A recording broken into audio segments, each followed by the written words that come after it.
Who Back When? Hello, ladies and gentlemen, and welcome to yet another bonus episode of Who Back When, a Doctor Who podcast. I am Pumpkin. Yes, I am. And with me tonight is none other than the Druid himself. Yes, hello. Hello. How are you doing? I'm fine, thanks. The Druid abides. Yes, I am abiding that joke. We are today going to be picking up where we left off in the last Peter Capaldi Series 8 retrospective bonus episode. Something, retrospective conclusion, whatever, something. Yeah, waffling about recent history. Exactly. We're soon going to start up Season 9. It's trending on Twitter right now. Yeah, we're just trying to ride the wave, I think. While being weeks away? Yeah. Wow. If you haven't listened to the last Capaldi special, in that one we went through episodes 1 to 6 of Season 8, so that's Deep Breath to The Caretaker. If you want to hear us waffle on about those, you should listen to that episode. We even had a special guest. Is that special guest with us today? Well, he was so quiet before, I don't know. Oh, he may not be here anymore. Is he going to materialise? I mean, he could walk in at any moment, but... That's very true. I don't see Who knows? We'll see. We're going to go through episodes 7 to 12, starting with Kill the Moon, and then just give it a very quick synopsis, I guess. Talk about whatever our impressions were. Thumbs up, thumbs down, thumbs in the middle, who gives a crap, we'll see. And then there are a few themes that we didn't really discuss in the first bonus episode, so we might pick up on those today. Yeah. I want you to hold me strictly also to a simple rating mechanism, because last time you said thumbs up and thumbs down is as big as it's going to get, and then I suddenly started clamouring for extra thumbs and thumbs at various degrees. I liked it. I thought that was very clever of you. You took a very basic concept and you turned it into this incredibly complex mechanism. It's not so much clever as devious, I think. I would like to dwell in a realm of simple purity, of thumb up, thumb down, and only in the most extreme cases of ambiguity, thumb in the middle. Fine, let's do that. I want to say one more thing, actually, on the thumbs up, thumbs down note. Can I have mine back? We will not be going through the Capaldi Christmas special, Last Christmas, today, because Who Back When has already reviewed it, so you should totally check out that episode. If you are listening to us right now purely in anticipation of hearing what we think of that Christmas special, sorry, just listen to that old one. But also, what I wanted to say was, spoiler alert, at the end of that bonus episode, we went through all of Series 8 and gave it thumbs up and thumbs down. Oh. And at the time, I literally just gave it thumbs up, because I was ecstatic. So it's an interesting psychological experiment. Something has happened since then, yeah. Your brain is changing over time, you're rewriting your own personal history. That's exactly what's happening. Yeah, they could use this in a scientific study. Oh, they could use this as material. We could make it a great Doctor Who episode. Yes. I say great in... Capaldi. I'm not going to say anymore. Capaldi would love it as the most scientific, rational doctor, self-proclaimed, of them all. Has he said that? A number of times Clara will turn to him in this series, faced with something confusing or some need to scrutinise evidence, and he'll turn to her and he'll say almost as a quick catchphrase, think, rational. Something similar along those lines. The point being that thinking and science are everything. The first episode in line to be reviewed today actually starts off with something along those lines. Does it? Yes. Well, I must be right then. Oh, you are right. Ladies and gentlemen, we're going to jump right into this. The first episode in line today is episode 7, Kill the Moon, which starts with them materializing. Stop me if I'm wrong, if I'm thinking of a different episode. But if I'm not mistaken, it starts with them materializing in a room somewhere. They don't really know where it is. Turns out they're in, I guess, a space shuttle or a space station on the moon. And Capaldi immediately starts jumping around because he's like testing gravity. But it goes from him being totally wibbly-wobbly, jumping around. Like, does he have a yo-yo? I can't remember if he has a yo-yo. He basically is as silly as can be, right. But it turns out he's performing a science experiment. He's gathering data in the funnest way possible. So funny. But I have one question. Who are they?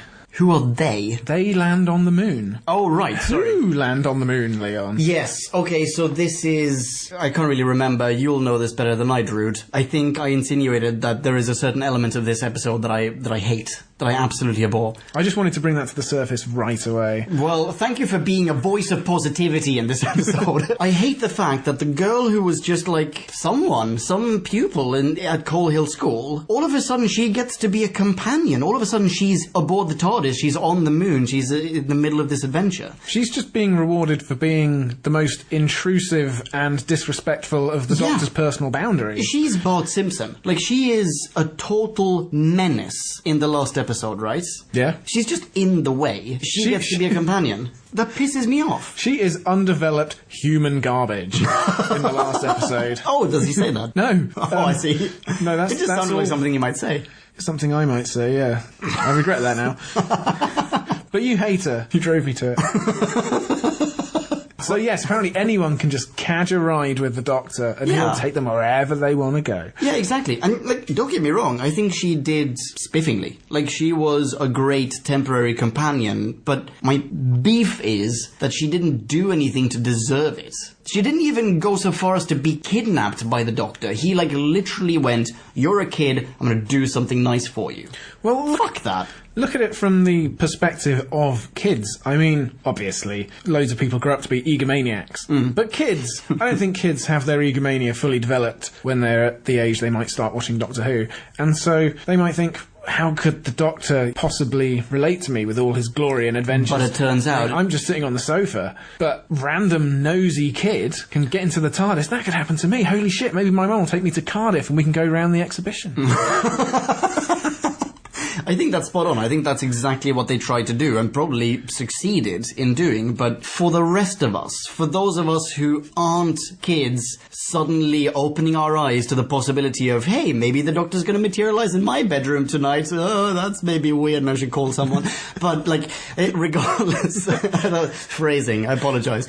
But for the rest of us, no, I'm sorry, it's a pisser offer. Yeah, sorry. That's just my opinion. There's no precedent for it that, the showrunner could call upon his defence? Well, I mean, the Doctor used to kidnap people left, right and centre. Yeah. Yeah, and it turned out, like, oh, actually, they were chuffed to be there. Like, in Classic, we recently had Dodo, a.k.a. Dildo, who showed up on the show literally just by running into the police box because she was so fucking dumb that even when she was inside the TARDIS and saw that it was bigger on the inside, she still thought it was a police box. And he just closed the doors and dematerialized. He was like, yeah, well, let's go on an adventure. You can learn on the way. Yeah. And that was fine. I mean, okay, I hated her and everyone hated her, but still, that was sort of accepted. This is pretty close to that. I don't accept it anymore. Anyway, back to the episode. What did you think of the episode? Well, yes, one of these things again. Yeah. The episode from 10 maybe months ago.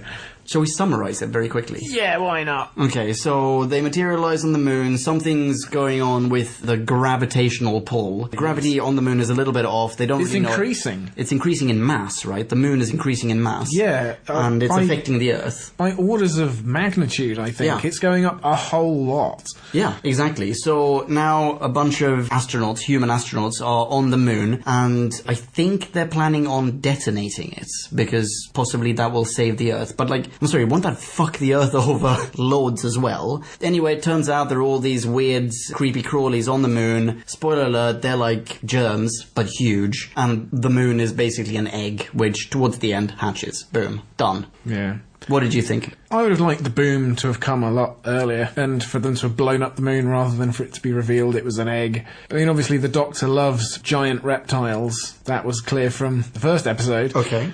Do we still have months? Do we still have tides on the Earth after the moon has hatched and been replaced by an infinitely smaller moon? Clearly with a different gravitational pull, right? As in the hatched egg beast. Like, immediately laid another egg. They deposit another moon. Yeah, which is must smaller. be smaller. Yeah, it must be smaller. Obviously it's smaller. So... Well, obviously the moon isn't a fucking giant reptile, but... so it's not an egg. Obviously gravity just wouldn't increase because something is growing inside of it. What's already in its egg for it to notch on. Sure, but maybe this is how this creature evolves. Who knows? Maybe. Yes. Oh, I don't know, man. I mean, I'm only quibbling, like a fundamental law of physics. Yeah, mass isn't just created out of nothing. Like, it's changing in there, but it's not. Yeah. Yeah, exactly. I mean, that's something that did bother me a bit about this episode and perhaps this series, that the Doctor is more than ever focused on being a hyper-rational super scientist, 21st century, very knowledgeable Doctor. Everything has to be nailed on correct. and yet they're just pulling crazy stunts like this with fundamental physical truths. I'm more pissed off by gravity. As in, I'm more pissed off by the fact that the humans are like, well, I'm happy to blow this thing up. Because the fact that the moon is bigger is causing problems, but maybe if we blow it up and we have no more moon, that's not going to cause a problem. Yeah, that's maybe if enormous garbage. Maybe if enormous chunks of it just rain to Earth unpredictably for the next 100 years. There is that as well. I hadn't even considered that. Okay, got a question for you also about something that happens in this episode. Yeah. There's that moment where the Doctor doesn't want to get involved. Like, there's one astronaut who wants to blow it up, and then there's Clara, who, I guess, reasons we shouldn't blow this up, and they put it to the Earth. You know, like, turn off your lights or something like that. Turn off your lights if you want this thing to survive. Yeah, it's like change.org taken to the next level. Yeah. And the Doctor doesn't want to get involved. There's even that bit where he goes like, this isn't my world, I'm not gonna make this choice. You're both from Earth, you make this choice, and he disappears. And lots of people, like, totally hated him for it. And Clara hated him for it for a good long while. In fact, possibly still does, I can't really remember. But, yeah. Oh, she has a lot of complex, simmering resentments and also wide-ons for the Doctor to reconcile in that fevered mind of her. So, what do you think? Do you think he should have got involved? I think it certainly made for a dramatic few moments. Whether that's the behaviour you expect of the Doctor, I don't really know. What was his reasoning for I feel like just he gets that he was an involved alien? all the time. Well, yeah, if he hadn't been involved dozens of times over the history of Who, then the Earth would be annihilated in every single dimension, like at the end of Hitchhikers. Yeah, true. So, for him to abdicate all responsibility now in the name of some strange one-off global democratic event is a bit odd. Yeah, okay, sure.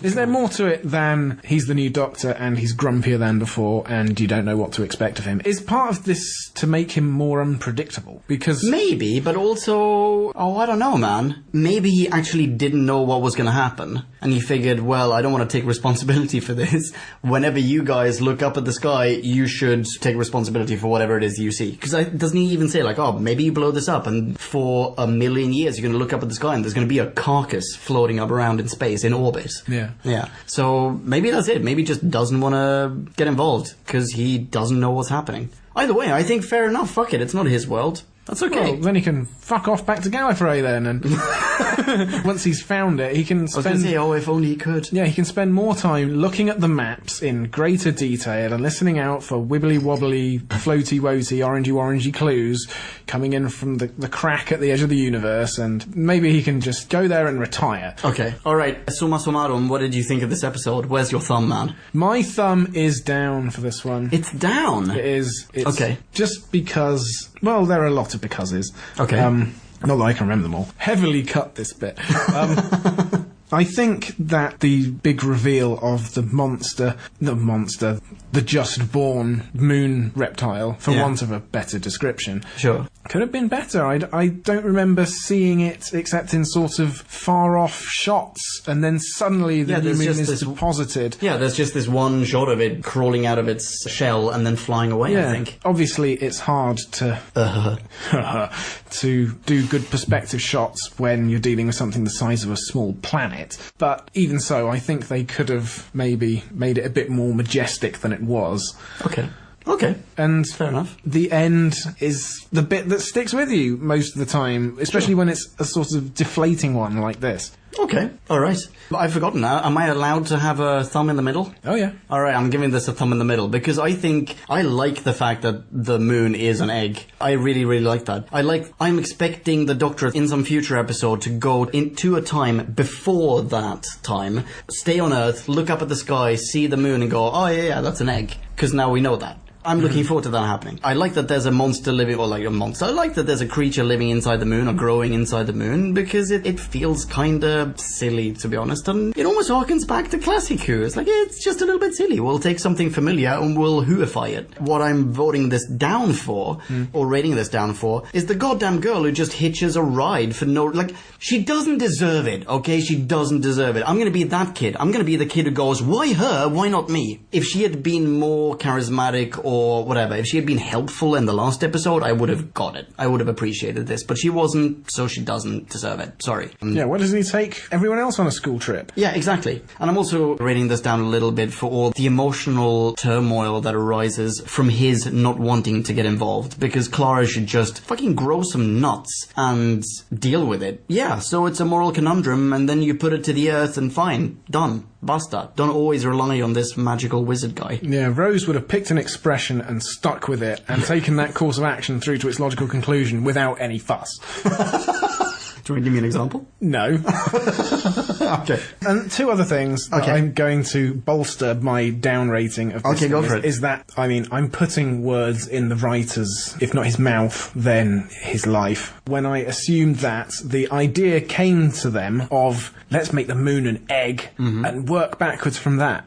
And then the episode ends as it does, seemingly because they didn't work forwards from it at all. Humanity not going to shit themselves that there's a second moon that they now know is clearly some giant monster reptile that could hatch in the future. And where the fuck does the first one go? Is it just flying through space now? Is it going to eat planets? It must need a lot of food because it's vast and the Doctor's fine to just let it go. I had not thought about that at all. That's a very, very good point. My sideways thumb is now wibbling. Wobbling, I mean. Okay, should we move on to the next one? Yeah, let's take a trip to the Mummy on the Orient Express. Right. Already I can sense in your tone some... And that sigh. The evidence is mounting. Where are you going with this? No, I think you should start this one, dude. Okay. What's this episode about? I remember that Frank Skinner has an old-timey train uniform on this episode. Who's Frank Skinner? Frank Skinner is a comedian from Birmingham who has done stand-up and presented various shows. Currently he can be found on Room 101. He's a sort of BBC personality face. He's been around for a while. He's quite funny. Okay. He's the what? He's the conductor or something? Yeah, he has a simple dramatic role and very calm conductor in this episode, while everybody else is experiencing rising levels of panic because people are being picked off on this nice cruise through space. By some crazy mummy ghost type thing. Yeah. I've forgotten. Can everyone see the mummy, or is it just the person who's being hunted? It is just the person who's being hunted, and they only get to see the mummy for a finite number of seconds before the mummy annihilates them. Yeah, it's like 12 seconds after you see it, you're dead, or something. Yeah. Something to that effect. And so they're just staring forward into space, or trying to get away, and everyone else in the carriage, they can't physically engage with the mummy. It's just thin air to them. Yeah. And so it is completely lethal. Okay, and then towards the end we find out obviously it can't be a ghost, there has to be a sci-fi explanation, which I think kind of nicely ties to what we were talking about in the last episode. Yeah, and I think this is one of the better sci-fi explanations. Oh, that's true, yeah, it's like a soldier or something. Is it it is a soldier. Yeah, an ancient soldier from thousands of years ago programmed to behave in a certain way. Yeah. So the Doctor... And he's lost in some sort of... Is he lost in a time loop, or he's lost between dimensions? I think he still thinks he's at war. Yeah, and so everyone definitely. He engages with is a potential adversary, and so they need to find some sort of safe word for the mummy to just stop his rampage. Yeah, and it's something to the effect of "we surrender," isn't that it? Yeah. Yeah, okay. Spoilers! Oh, sorry. Well, this is going to be spoiler-tastic, I think. Yeah, I think everyone has already caught on to that by now. They've probably seen it a lot more recently than we have. Also probably true. Okay, so there are a few things, obviously, that are being referenced here. There is Murder on the Orient Express. We've got it in the title even, but even, like, the atmosphere on the train is very much of Agatha Christie's Murder on the Orient Express. Yes, or indeed that Adventure Time episode where for Finn's birthday they go on a train and everybody starts dying because of a creepy conductor. Oh. I've never seen Adventure Time. What? We talked about this last week, dude. I totally need to see it. Yeah, absolutely. Okay, and then obviously, like every mummy movie ever.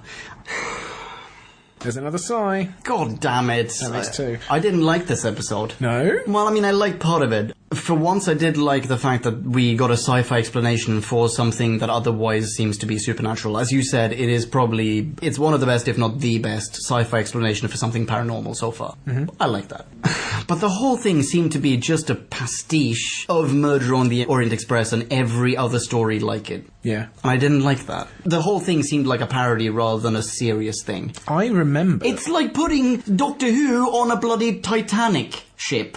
Who would do such a thing? Exactly. Why would you do that? You don't do that. That just ruins it. Why would you do that? We haven't got to that one yet, I'm have we? so annoyed. No, that's not even this series. But yeah, anyway. I was going to say, actually, where do they go now that they've done the Titanic and the Orient Express? Iconic travel modes of transport. They're sort of running out, aren't they? Really? What else is there? Oh, Zeppelin. Let's go full... Yeah, Hindenburg on their ass. Yeah, let's do that. Doctor Who on the Hindenburg. Kill the Hindenburg. We should write this. We're going to write that. Pitch this for we are absolutely writing that. The only problem is, well, I suppose actually it's not a problem because the Titanic resulted in thousands of deaths. Yeah. So the Hindenburg, comparatively, is a minor disaster. So sure. You know, maybe the Doctor can save them all before But it's the same shtick of like, okay, if you have a spaceship that is like a luxury cruiser and you name it Titanic, you know that before the end of the episode, that ship is going to have sunk.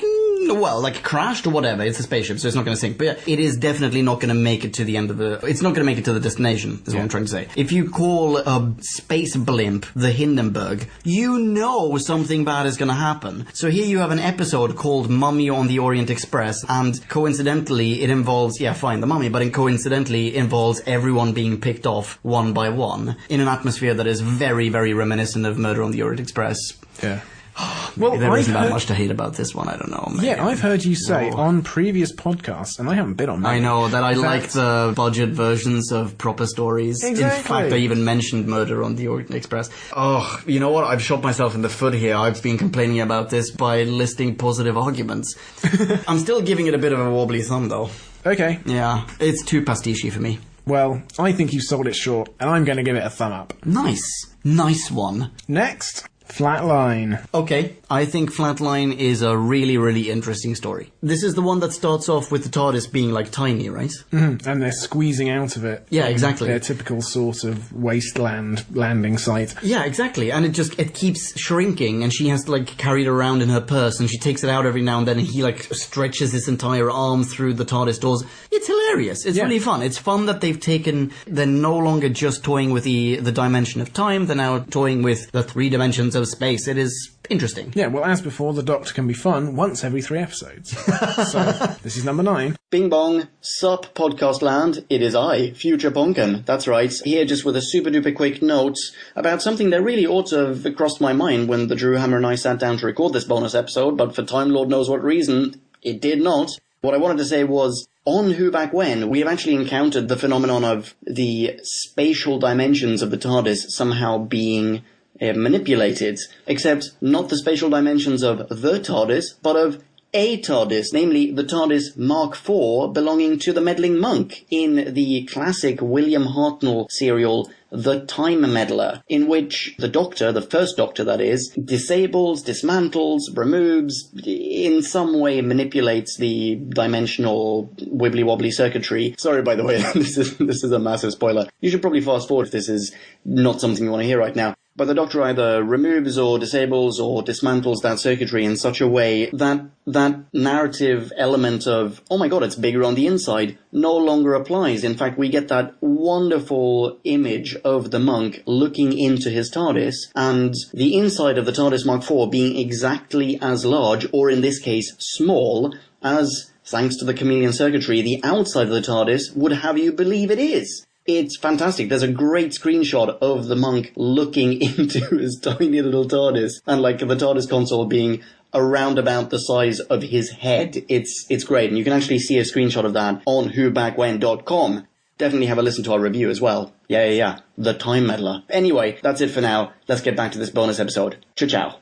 Okay, isn't it also an awesome foe? Isn't the foe in this episode really awesome? Foe? Isn't there like a weird one-dimensional alien... Oh, foe! Sorry, you said foe and I thought F-A-U-X. Please, oh, no, this. sorry. Oh my god.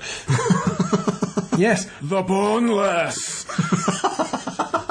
I like that the Doctor had a flourish there at the end. Thanks, Pete. See you again, mate. Thank you.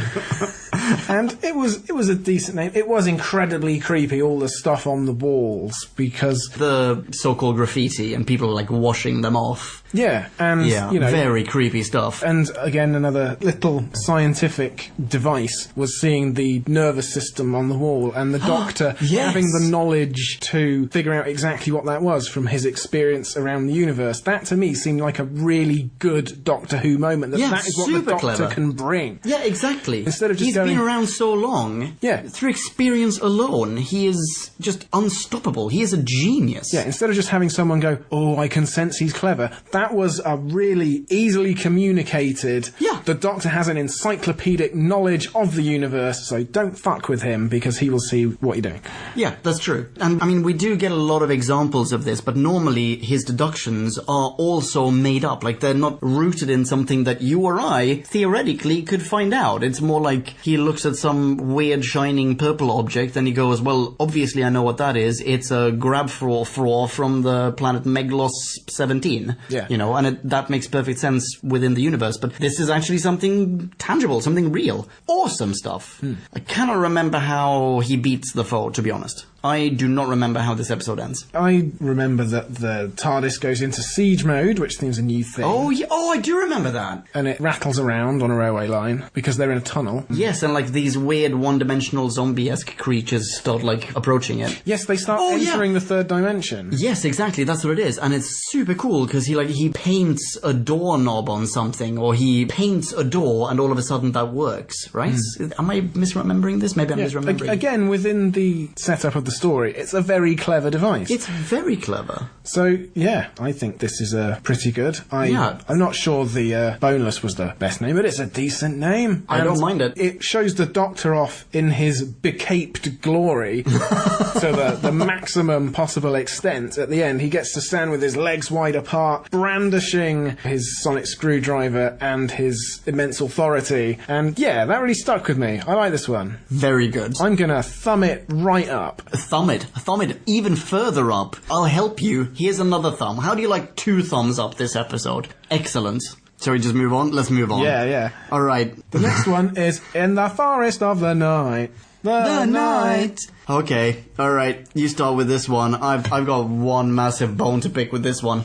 Okay, you wake up and, oh goodness, there are a lot of trees around today, but that's alright, because actually it's just the Earth taking care of itself, or the trees taking care of the Earth, rather. It's a nice symbiotic relationship they got going on there. People just calm down, the trees will take care of everything. This is a nice. Danny Pink heavy episode. Is he the bone you're picking? No, it's not. It's not his bone? No, I'm not picking Danny Pink's bone. Okay.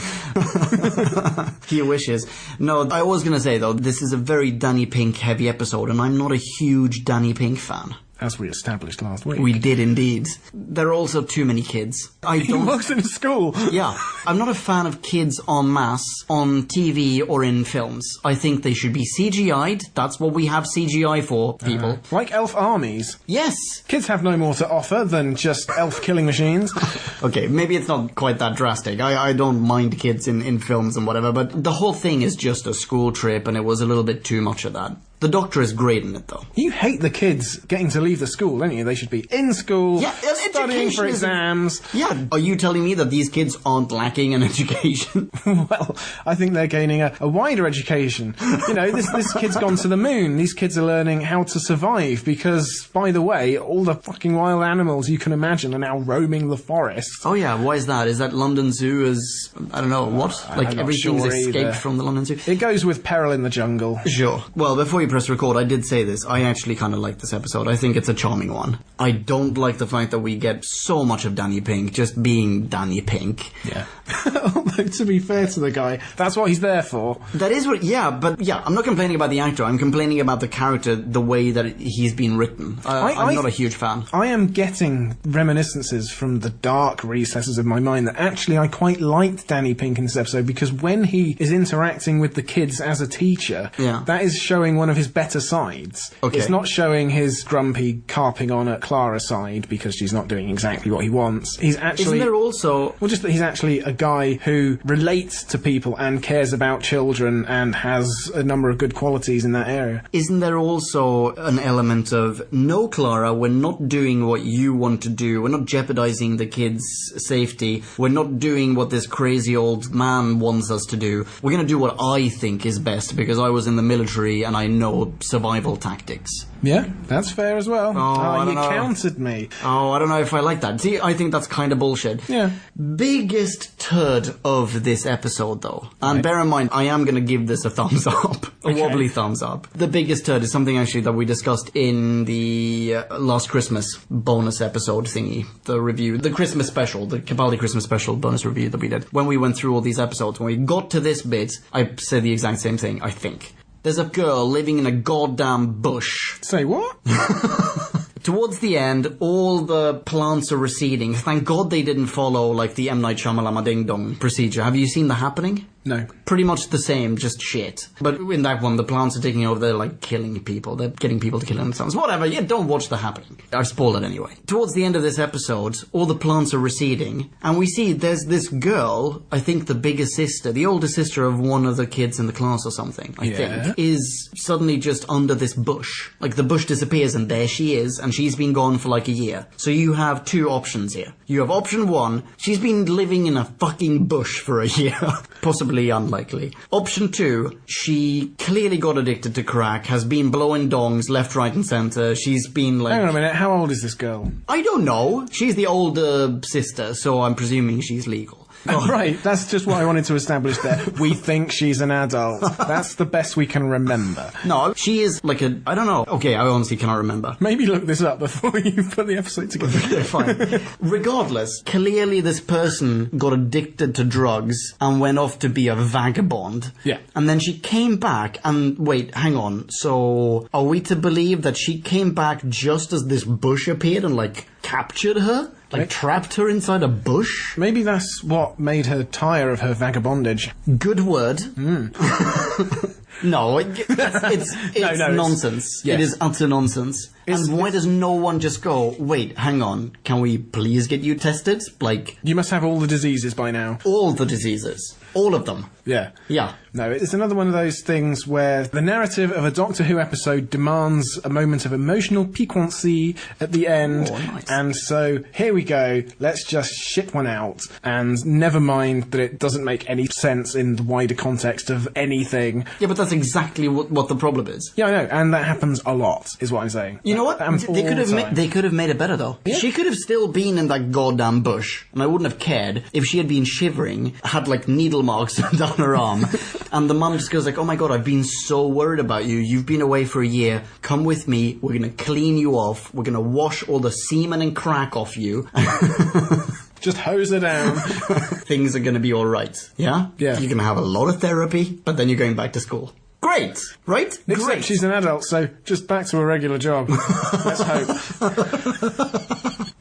Okay, anyway, wobbly thumbs up. Yeah. Yeah. That... Because someone doesn't allow 45-degree angle thumbs anymore. Well, I'm going to go with a thumb in the middle, this one. Oh, all right, then. Yeah. Fine. Be that way. It was nice. I like trees, but it could have been better. Yeah, okay, fair enough. That was my Twitter review, right? Next up, Dark Water. And we did say, or you said rather, maybe Dark Water and the last one in the series, Death in Heaven, should be reviewed together.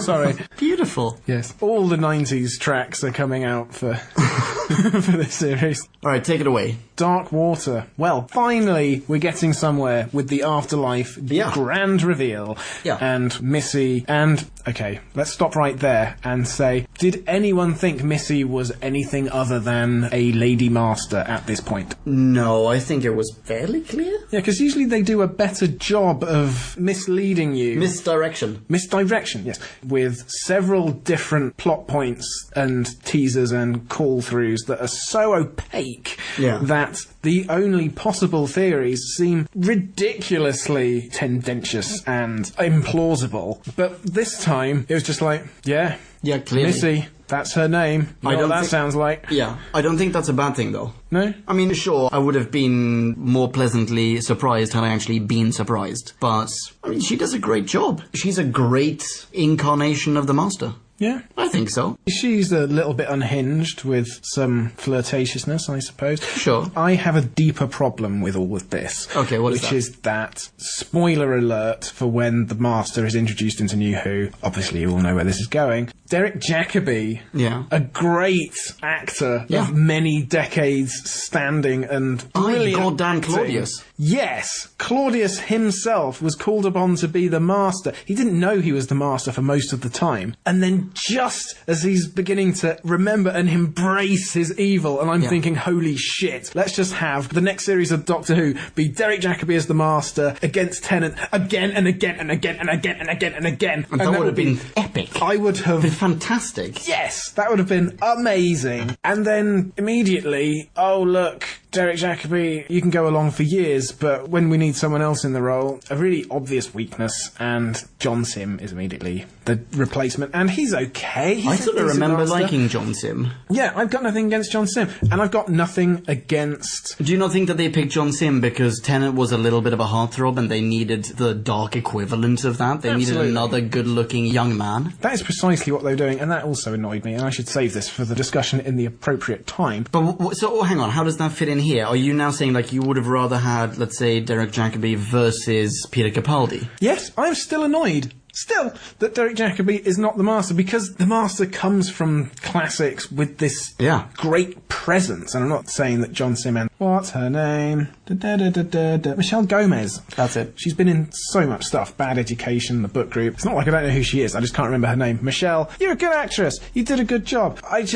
Michelle, I think I've only seen you in Doctor Who. I thought you were fantastic. Yeah, I just have such a crush on Derek Jacobi being the master he'd never got to be. Yeah, it is a bit of a shame, because he was barely there. He was barely in it. Yeah. Oh, it's like a waste of a good actor. And also there was the chance for intergenerational dynamics in Doctor Who. I was like, don't make everyone young. Not in the Tennant era. Yeah.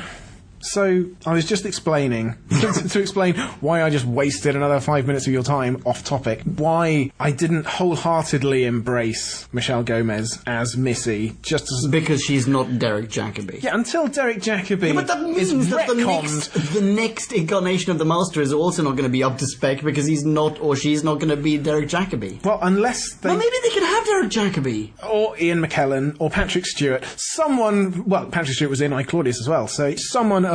Holy shit. Yeah, why not, eh? Oh, yes. Yes. Patrick Stewart as the master. Oh, he would be fantastic. Wouldn't he, though? Are you kidding me? He would be amazing. I'm not kidding you at all. Okay, so here's what we're doing. We're writing a Hindenburg Doctor Who adventure with Patrick Stewart as the master. Mm-hmm. Right? Yes, we are. Okay. Where the fuck were we? I cannot remember. So, Missy. So, alright, what else about this episode? Because to me, the two stories, they do kind of bleed together. Okay, I don't really remember. Okay, hang on. Does this episode start with Mr. Pink dying? Danny Pink dies in one of these episodes. He is certainly dead for a large part of the first episode. I don't know if he dies right at the beginning. I can't even remember how he dies. I think she decides to... I think he basically goes, okay, holy crap, Podcast Land is up in rights right now. I do not remember this correctly, probably. We should get this right, shouldn't we? Okay, let's do that.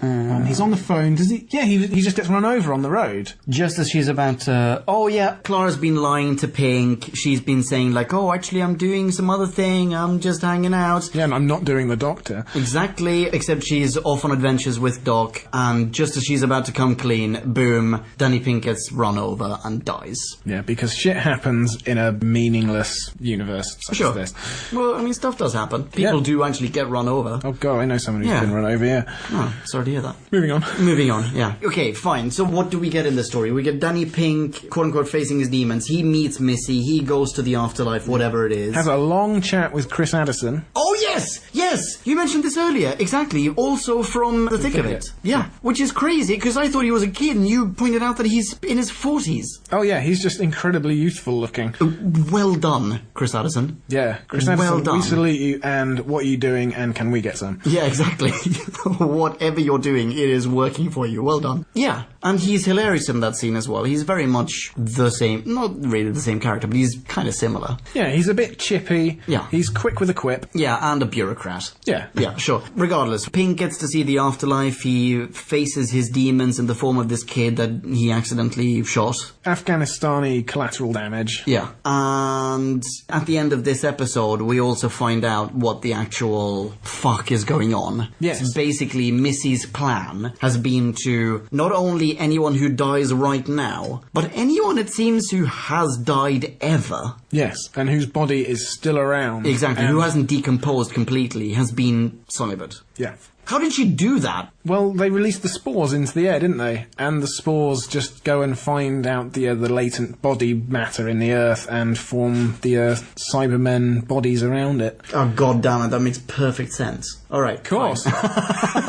In a universe of implausible science, it's not so ridiculous. The thing that bothers me about this, and that bothered people at the time, was not so much that the afterlife is not revealed to be as religions would have it. Well, traditionally, obviously, because in this universe... It's Doctor Who. Yes. Yeah. But to replace the idea of souls floating away to some extra dimension beyond the universe with the ridiculous idea that it just sits around with your body in the ground that is patently dead and inanimate, waiting for a plot device like this, that people you've lost and who you've put in the ground or that you sent up the chimney are still in the ground or up the chimney somewhere and could be revived. And that's a distressing idea. I agree.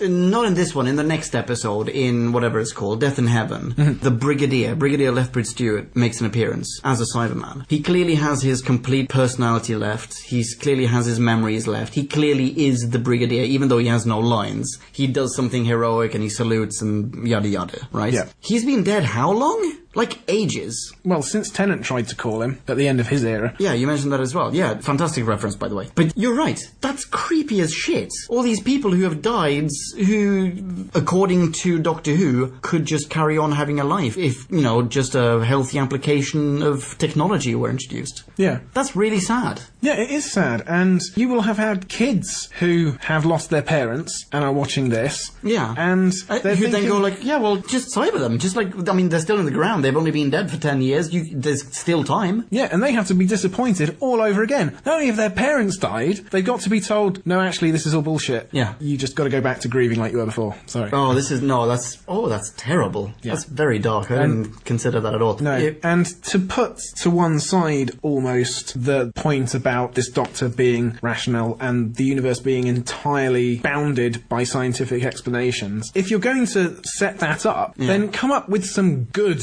alternative theories for the afterlife, rather than they're just sitting in the ground. Nobody thought of this before. They also said that in the episode. Of course people have thought of that before, but then they've dismissed it because it's a terrible idea. How come? Maybe this was actually what you were referring to before. Maybe I misunderstood you, but Pink gets the chance to he can come back if he wants to, and instead he gives that chance to the little boy, right? Mm-hmm. Is that what you were referring to before? Could be. Okay. Well, if nothing, I assume that you were talking about actually they're cybers, but they're still people, and they're working, right? Yeah. In this case, you can come back completely. Like, you can be a human being alive and well again, which is, the gift he gives this kid that he accidentally killed, or got killed, right? Why? Why does that chance exist? It's basically Missy giving him this information. Missy is giving him... It's misinformation. Missy is giving him this chance for salvation. Why does she do that? For bodily resurrection, no less. Yeah. Why? Why does she do that? Also, why is there even a dialogue between Pink and the kid? Why has she built this virtual reality for people who have died and been Sonibert?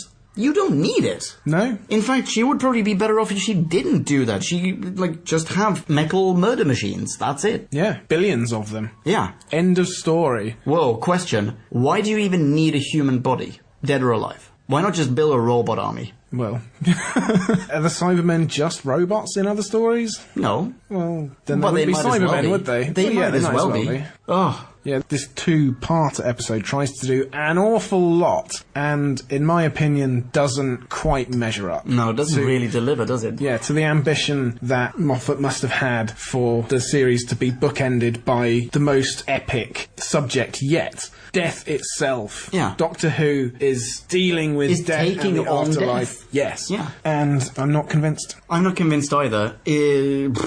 Okay, got two more questions for you. Or two more things to raise anyway. First off, Danny Pink is still very much Danny Pink inside his suit. This is the first time we get to see this kind of Cyberman where it's basically just a metal shell on a human being. Yeah, a slightly discoloured human being. Yeah, sure. But whereas before it was like a robot body, a human head, robot shell around the human head. Yeah. Right? But here it's actually Danny Pink inside. You take off a little piece of metal and you can see his arm or whatever, or his chest or something. Danny Pink is in there. It also reduces his scratch scrap value. So, it's just short-sighted. What are you going to do after the invasion when you don't need the robots? Okay, I cannot remember where I was going with that. You're not going to make your money back. What happens to all the Cybermen? Somehow Pink and the Brigadier together get all the Cybermen to fly into the sun? Or detonate in the air or something? There is a detonation that I think puts an end to the cybering process. Right.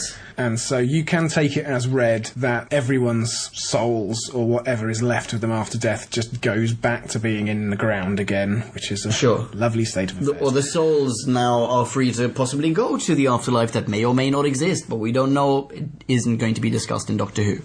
Sure. Now I remember what I was going to say. It had nothing to do with Danny Pink. No idea why I brought him up. Missy has, basically a remote control for all these cybers, right? And she's prepared to give control of the Cybermen army to the Doctor. Why? Why would she do that? Well, they go back a long way, don't they? They have a little tete-a-tete about just how long they've known each other and how deeply they understand each other and the complexity of the psychological games they've played on each other over various incarnations. I don't remember objecting to that at the time. I thought it was quite good in that Missy/Master,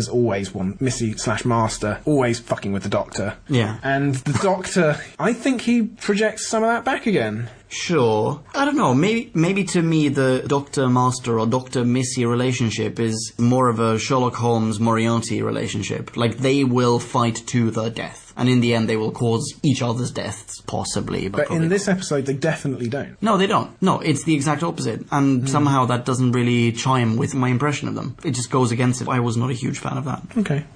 Right, yes. The final note of the final episode. The Doctor claims to know exactly where to find Gallifrey. Yeah. He lies to Clara. I think we even find out that he lies to Clara. Like, he doesn't know. He claims that he knows. He's off on an adventure. Yeah. She lies to the Doctor and says, yeah, Danny's back and we're happy as kittens in a cotton candy factory. Whatever. Is he back? He's not back, because he died. Of course. He gave the chance to the kids. Somehow Clara finds out about that. Maybe he turns up at her place or something in a dream or whatever. Yeah, there's always a way for Danny Pink to come back and do a little more story development. Sure. They are ingenious at that. Yeah. Well, I think a pretty significant chunk of the audience really, really digs that dynamic of Clara and Pink. And they're just thriving. They really want to see more of it. That's it, I think. Because at the moment, the story, what it is, or what the show is missing, is sort of a love story. And that's the love story they're going to get, because they're not going to get the age-inappropriate version of 25-year-old girl meets 1,200-year-old man. Even though somehow that's okay in Twilight. But yeah... Or in the 70s. So yes, this final scene where they're both lying to each other. They're lying to each other. They both go off in separate directions. Very Boy Meets World-esque. Yeah. And that's pretty much it. I liked it. I liked it as well. I thought that was super interesting. Yeah. Yeah. And very realistic. Let's not have a happy ending. Let's have something that is actually really, really sad, but probably best for both of them. Yes. Yeah. It was real and it was creative and it wasn't what you expected. Exactly. And Moffat, for all his detractors, I assume he wrote that scene and was building to it, but he does that sort of thing very well. There are a lot of things he does very well, and that's one of them. Yeah. Incredibly well done. Nice one, Moffat. You've extracted a positive final sounding note from us. Yeah. Thumbs up, Moff. Thumbs up. Well, yeah, okay. Well, I'll be giving these episodes then in thumb currency. I'm giving both of them a thumbs up. Yeah. I view them as one episode. It's a double feature. I'm going to give it a thumbs up, despite all the shit that goes on in it. And there's that nice callback. Which callback? The Cybermen on these steps. Oh, yeah, of course, yeah. Sorry, yes, of course. If you don't know what we're talking about, I mean, you could go to the BBC website, you could Google it, but I suggest you go to whobackwen.com, where you'll find screenshots. Good times. I'm going to give it a middly thumb. Really? Yeah, I am. I loved bits of the episode, like the reveal of the Cybermen in the dark water. It's got that, I was going to say, it's a fantastic idea, water that, or something that hides everything inorganic. Yes. That's incredibly clever. Yes, this episode continued the streak of cleverness. Yeah. And I think this series of Doctor Who has, in some ways, been significantly more clever. Yeah. I think there's a lot of the the Tenant Wishy-Washiness and the Matt Smith just shouting at whoever's in his way this week. Yeah, and always having some gizmo that acts as a Deus Ex Machina. Exactly. Whereas in this one, do you also feel like there's more of a purpose now? Like towards the end of this episode, it felt like, oh shit, now he does know where to go. Like maybe he doesn't know exactly where Gallifrey is, but this is now the purpose. This is the trajectory of the show. Go find Gallifrey. Done. Yeah, it's nice because perhaps hanging over the show in previous series was, hey, look, we're getting pretty near the magic number 12. Yeah. What's going to happen with that? That was sort of casting a shadow over the show's long-term future, and then the Doctor's name was teased for a long time, and now this is, as you say, the driving purpose. I like that, and there's a lot of potential in eventually finding Gallifrey and what the fuck happens then. Yeah. So, yeah, I am well on board for that. Agreed. Same here. So I can't wait for Series 9. Oh my god, nor can I. I'm so excited. So yeah, Capaldi, he wasn't brilliantly received. Was he not? I don't think he was. Oh, he talks a little bit about the Doctor being a dickhead, and that wasn't what a lot of people were expecting. And you said, actually, the Doctor has a rich history of dickheadery throughout the incarnation. He is part bastard, and it's great. Isn't that more interesting, though? That's so much more interesting. Yeah, and what I mean is, people didn't warm to Capaldi very quickly, because there was complexity and unpredictability, and things that the Doctor doesn't usually do, which is another way of saying unpredictability, but there you go. Sure. But what I was getting to was that now we've reached the end and we're pretty satisfied with the first season of Capaldi and can't wait for a second. I'm tremendously satisfied, and I'm so pleased that we have a more mature Doctor, someone who is not just mature, who is also a bit darker, a little bit damaged, and not afraid to cause some damage either. Yeah, and the idea of a second season of him is a very exciting one with lots of potential. Yeah, agreed. Agreed. We hope you feel the same, podcast land. Yeah. And that we've G'd you up in the appropriate way. I mean, we were going to go through some of the themes as well, but I feel like we kind of have discussed them anyway. There's Missy, we've discussed Missy ad nauseum. She's coming back. She is coming back. Have we sort of discussed... Yeah, I think so, in the last episode. Did we not also discuss the Doctor's loathing of soldiers? Yes. We did indeed. We've talked about Clara and Pink... Ugh, ad nauseum, I am nauseous right now. We have talked long enough. We have. I love Capaldi. I think he's fantastic. After Death in Heaven came the Christmas episode, the first Capaldi Christmas special last Christmas. We have done a review of that already. Check it out. It's from last Christmas. Listen to the review. It's a really funny one. Thank you so much for listening to us. Yeah. This was awesome. This was good fun. What more is there to say? We have caught up with the present. We have indeed. Who knows? Maybe we'll pop a review on iTunes after the 19th of September as well. Ladies and gentlemen, if you're not already stalking the Drudemeister on Twitter, you most definitely should. He is at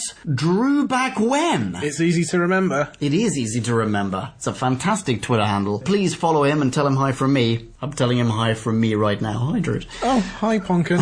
How do you spell that? Well, good of you to ask. Here's a soundbite of JD singing how you spell that. Ponken, Ponkin. Thanks, JD. Yes, that's my Twitter handle, @Ponken. Follow me. Catch us in the next episode. I have no idea in what order we're going to be dropping this, so the next episode might be a new Who, might be an audiobook Who, might be a classic. I have no idea. Okay. Into the future. To the time machine. Bye. Ciao. Okay, so we lost our shit a little bit towards the end, but I think that was great. Kablamo! Did you enjoy the show? Then please do what the cosmos compels you to and spread the gospel of Who Back When. Tell your friends. Don't have any friends? No problemo. Tell some strangers. Like us on Facebook. That's facebook.com/Who Back When, all in one word. Are you on Google Plus? Then find us on Google Plus. That's plus Who Back When. And when you do, tell us why you're on Google Plus. Who Back When just got its very own Twitter account. No lie. So give us a follow. You guessed it. That's @Who Back When, all in one word. Check us out on SoundCloud, vote us up on Reddit, listen to us on Stitcher, and head on over to our website, whobackwen.com, where you can leave a comment, submit a review of your own, and peruse our visual index of aliens, monsters, and more, which increases in kablamos with every episode. And lastly, give us a rating and review on iTunes. Not only would it make us super chuffed, and it really, really would, but as thanks, we will transmigrate your iTunes nom de plume into the credit list of trailers for fake Doctor Who audiobooks produced by Who Back When. have a poke around our bonus episodes to make more sense of that. That's it. Rock on and be rad and excellent to each other. Catch your earballs in our next Classic Who review, New Who review, or, still funny, Audio Who review. Ciao. Who back when?